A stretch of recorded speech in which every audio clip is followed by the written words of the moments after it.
A day in my life as a famous vlogger. Charot!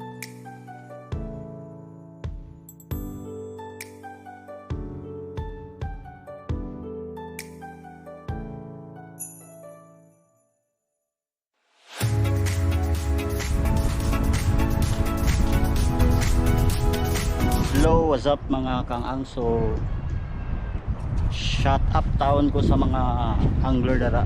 So, karon nata dari sa Mulugan kay mag-fishing lita kay this is our main reason nganong nagpalit ta GoPro kay to document ang ato ang pag-fishing, especially kung ako kita dagong isda.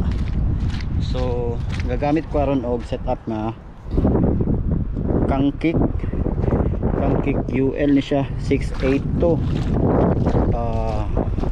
Ang reel is kuan Shimano Sedona 1000 series using a 6LB Hydra from Eastern Hunter.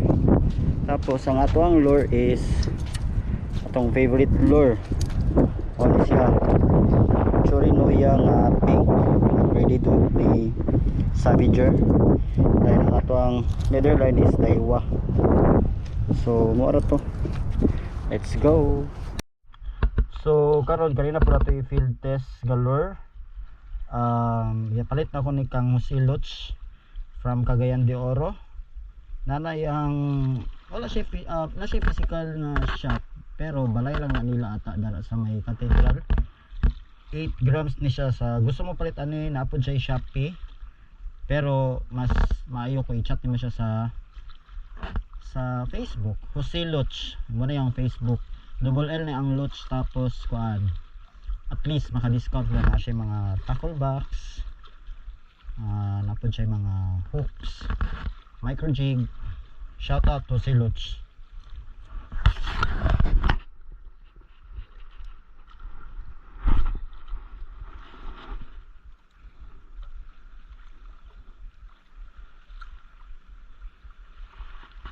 Katong first na ako nga Giant Tree Valley, dari ako nakuha mga almost 2 kilos. Akong gamit ato is Golden Tarugo. Ingani gapon to nga pormaha, pero golden siya, napaka golden ana. 8 grams gapon to. Tagkuan na ni siya nga lure, tag I think 80, luminous ni siya sa mga gusto mo palit. Effective kani siya nga lure.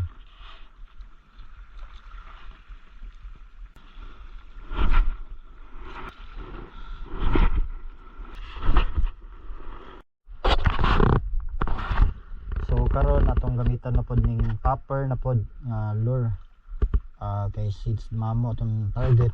So mag-popper ta. Kaning popper is mga naani siguro sa mga 8 grams or 9 grams. Shout out kang Glenn Soria nga naghatag aning popper. So i-field test na to.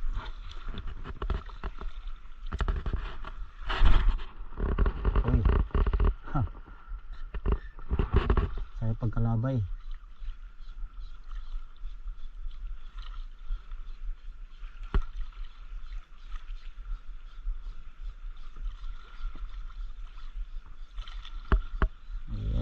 Ang hate na ako sa paper ang magtabling-tambling.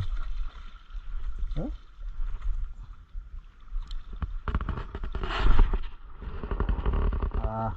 Luulag yapong labay kay gagin sang hangin.